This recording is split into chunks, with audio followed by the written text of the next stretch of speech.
Assalamualaikum warahmatullahi wabarakatuh. Perkenalkan, saya Anissa Qadrun Naja, NIM J510215304, dan teman saya Solihati Niza, NIM J510215270.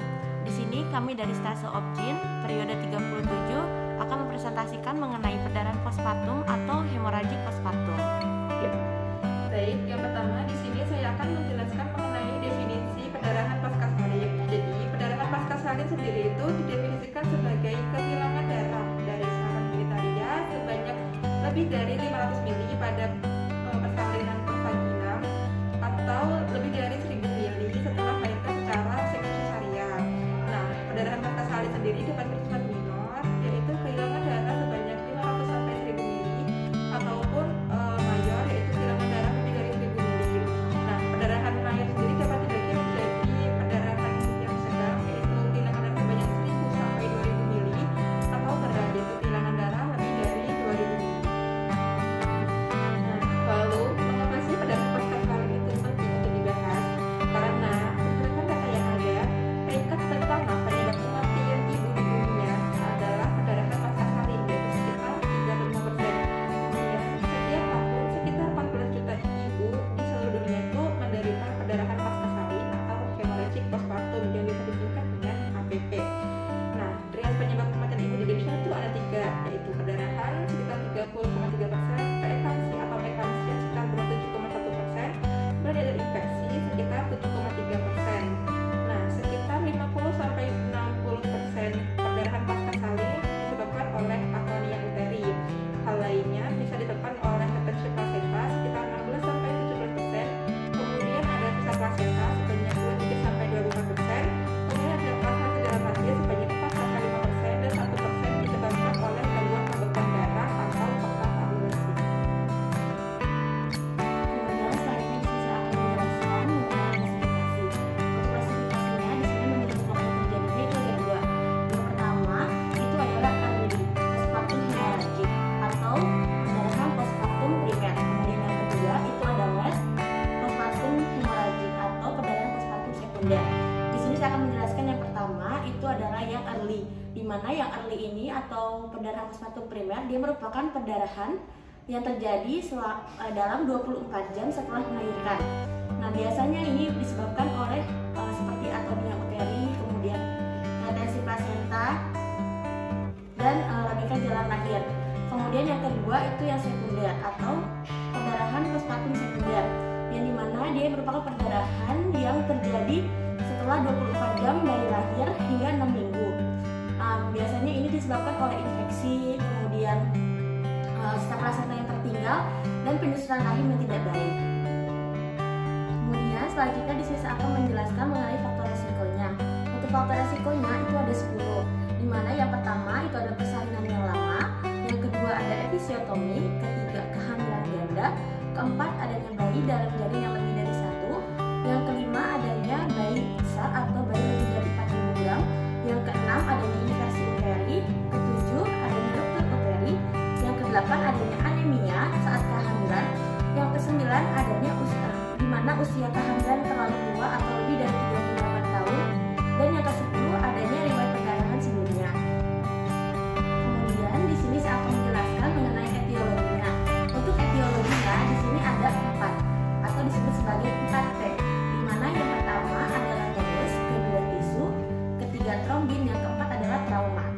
Di sini untuk tonus itu biasanya disebabkan oleh atonia uteri. Di sini itu untuk atonia uteri itu berperan sebagai 70% pada perdarahan postpartum. Kemudian yang kedua yaitu ada trauma. Untuk trauma itu biasanya disebabkan karena adanya robekan atau lesi pada jalan lahir, di mana itu terjadi pada 20% perdarahan postpartum. Kemudian yang ketiga itu adalah tisu atau jaringan. Untuk tisu atau jaringan itu biasanya pada kejadian retensi plasenta, di mana terjadi pada kurang lebih 10% pada perdarahan postpartum. Dan yang terakhir adalah trombus. Untuk trombus itu adalah gangguan pembekuan darah, di mana terjadi kurang dari 1%. Dari 4 etiologi tersebut atau 4T, di sini saya akan menjelaskan yang pertama, yaitu adalah tonus. Nah, untuk tonus itu dia merupakan biasanya disebabkan oleh atonia uteri. Apa itu atonia uteri? Atonia uteri itu merupakan keadaan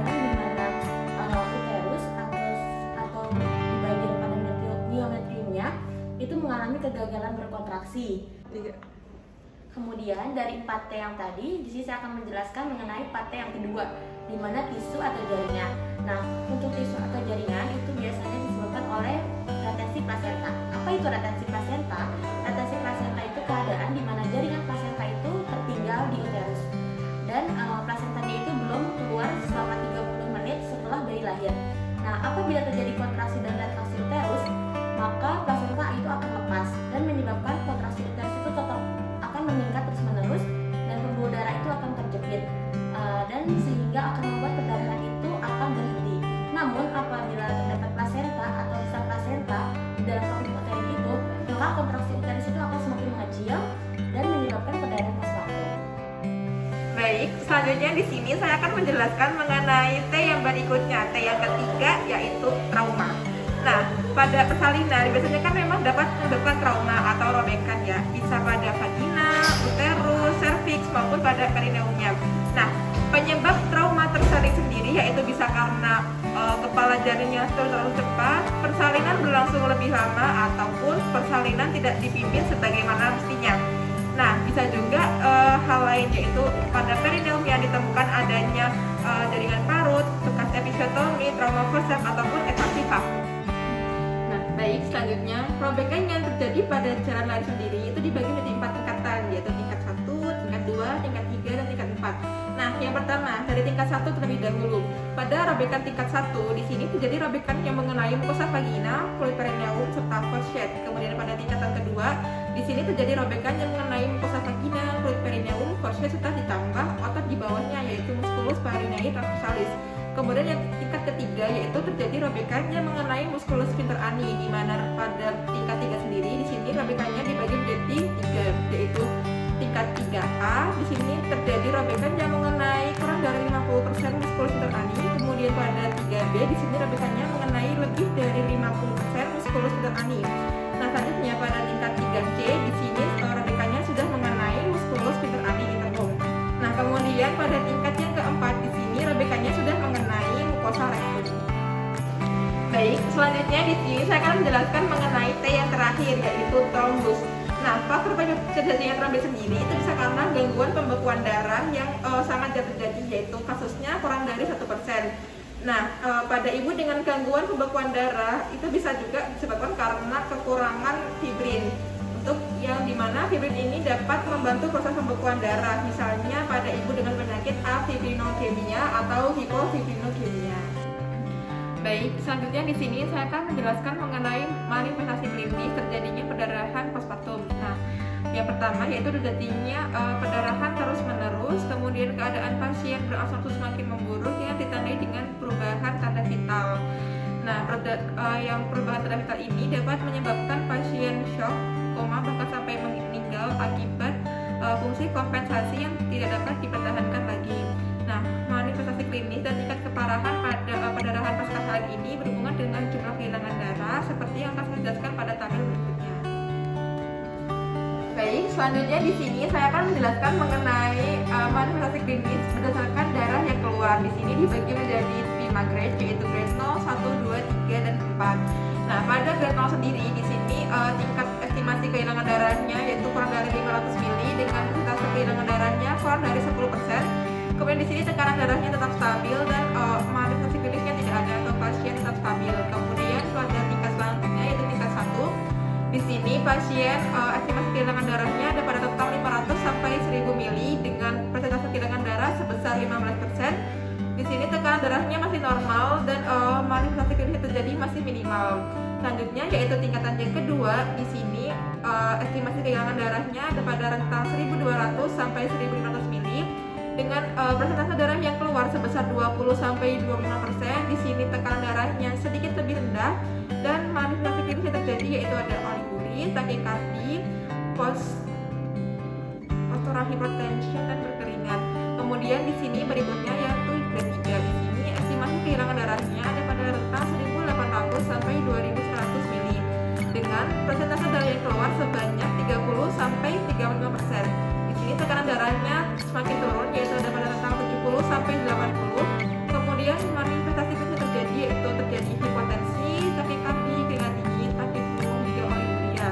Selanjutnya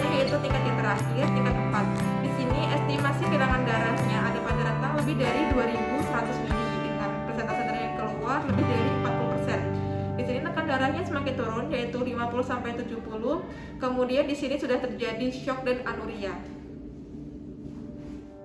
Kemudian selanjutnya di sini saya akan menjelaskan mengenai penegakan diagnosis. Untuk penegakan diagnosis ini dibagi menjadi beberapa klasifikasi, di mana yang pertama itu adalah atonia uteri. Nah, dalam mendiagnosis atonia uteri kita lihat dari gejala dan tandanya. Untuk gejala dan tandanya di sini ada dua. Yang pertama yaitu uterus tidak berkontraksi dan lembek. Kemudian yang kedua itu perdarahan segera setelah bayi lahir atau janinnya itu lahir. Kemudian itu disebut sebagai perdarahan pasca persalinan primer. Nah, kemudian untuk gejala tambahannya itu adalah adanya shock. Kemudian yang kedua itu dalam mendiagnosis robekan jalan lahir. Nah, untuk mendiagnosis robekan jalan lahir kita lihat dari gejala dan tandanya, di mana ada 4.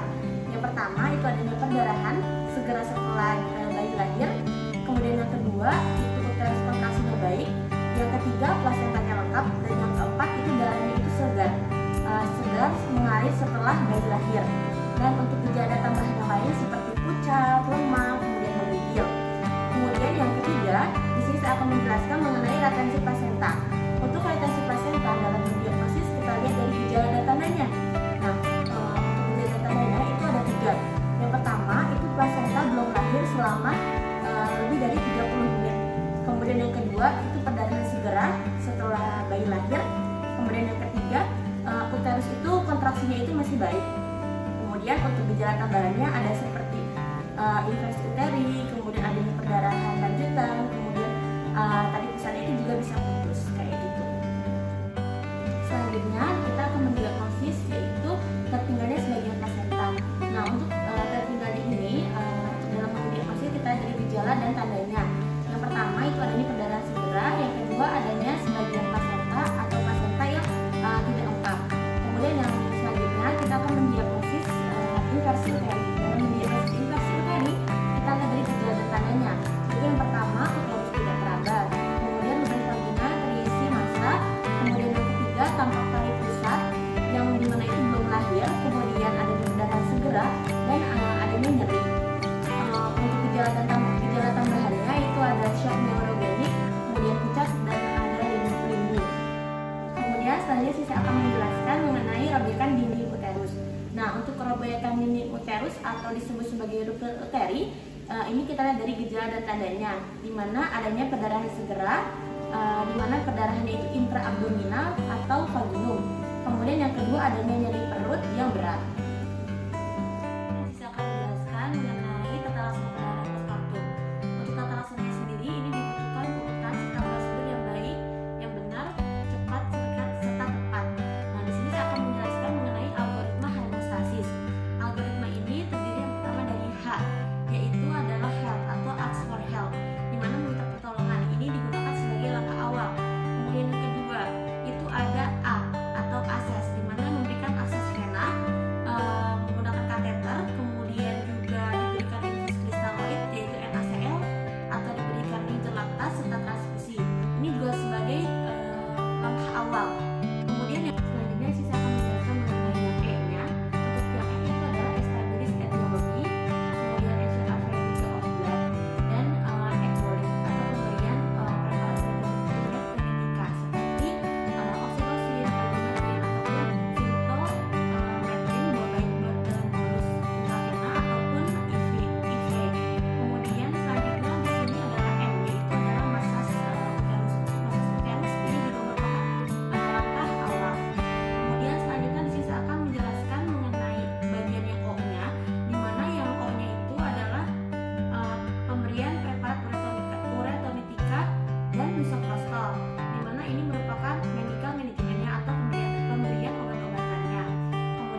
merupakan devaskularisasi sistem perdarahan pelvis pada subhubungan, kemudian arteri uterina, kemudian arteri ovalika, dan arteri hipogastrik. Kemudian selanjutnya untuk yang I itu adalah intervensional radiologis.